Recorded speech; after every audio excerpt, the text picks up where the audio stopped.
The land opens like a wound in the earth, not torn by time, but by fire. Here, the planet does not hide its inner machinery, it exposes it, breathes it, bleeds it into the open air. This is a place where the ground is unfinished, still forming, still breaking apart beneath the sun. The Danakil Depression lies below sea level, pressed deep into the crust, at the point where three tectonic plates pull away from one another. Africa is splitting here, slowly, relentlessly. A new ocean is being born, but for now, it is a scar of heat and stone. The air feels heavy, almost liquid. Temperatures rise beyond reason, often exceeding 50 degrees Celsius. Heat shimmers off the ground in violent waves, distorting distance and warping reality. The sky turns pale, bleached by the sun, as if color itself has been burned away. There is no shade, no mercy, only salt, sulfur, and fire. Beneath your feet, the earth is alive. Magma pulses through veins just meters below the surface. The crust here is thin, fragile, cracked like drying paint. Every step feels borrowed, temporary, as if the land might give way at any moment and return you to its depths. The ground changes color without warning. Blinding white salt plains stretch toward the horizon, remnants of ancient seas that once flooded this basin. Crystals crunch underfoot, sharp as glass, reflecting sunlight with brutal intensity. Salt pillars rise like frozen waves, sculpted by evaporation and wind over tens of thousands of years. But then the white dissolves into yellow. Sulfur fields bubble and hiss, releasing toxic fumes that sting the eyes and claw at the lungs.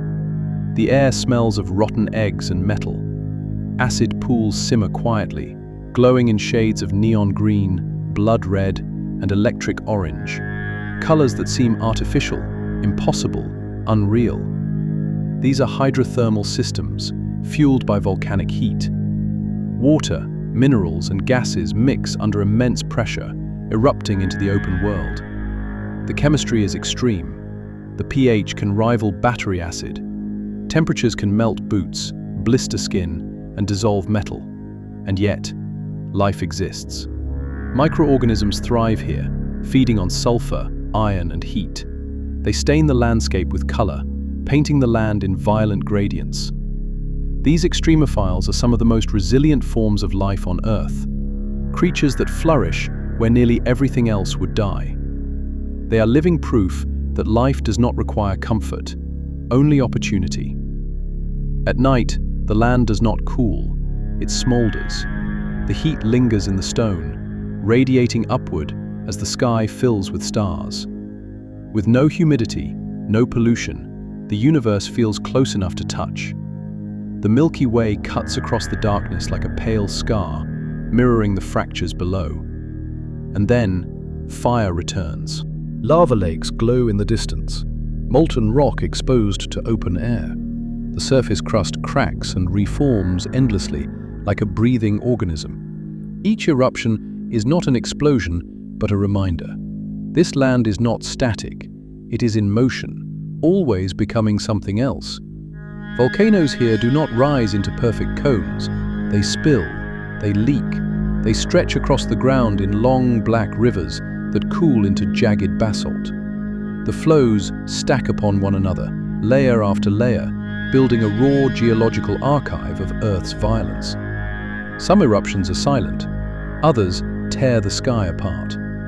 The Erta Ale volcano has held one of the world's longest-lasting lava lakes, a permanent window into the mantle. It is a rare phenomenon, a direct glimpse into the planet's interior, where rock turns liquid and pressure becomes motion. Standing near it feels forbidden. The heat presses against the body. The ground vibrates faintly, like a distant heartbeat. The air shimmers, and the horizon melts into mirage. Nothing here feels stable. Even time behaves differently. The Danakil Depression is one of the youngest places on Earth, and one of the oldest. The rock is newborn, formed by recent eruptions, but the forces shaping it are ancient, driven by tectonic movements that have shaped continents for hundreds of millions of years. This is the same process that once tore South America from Africa, the same force that opened the Atlantic Ocean. Here, it happens in slow motion, visible, relentless. In a few million years, seawater may flood this basin again. The Red Sea could spill inward, drowning the salt flats and sulfur fields beneath a newborn ocean. Fish may swim where lava now flows. Coral may grow where acid boils. But for now, the land resists water. It evaporates it, consumes it. Rain is rare. When it comes, it vanishes almost instantly, pulled back into the sky by heat. Rivers cannot survive here. Vegetation barely exists. The landscape is stripped to its essentials: rock, mineral, heat, light. And yet, people have endured. For generations, afar nomads have crossed this land, navigating by stars and instinct. They harvest salt from the ancient flats, carving it into blocks by hand, just as their ancestors did thousands of years ago. In temperatures that would stop machines, they move steadily, patiently, bound to a rhythm older than industry. Their presence is fleeting, almost ghost-like, small silhouettes against an infinite, hostile expanse. This is not a place that welcomes humanity. It tolerates it. The Danakil Depression defies the idea that Earth is gentle. It reveals the planet as it truly is: dynamic, volatile, and indifferent. Beauty here is not soft. It is sharp, dangerous, earned. Every color is a warning. Every sound is a signal. Every step is a negotiation with the planet itself.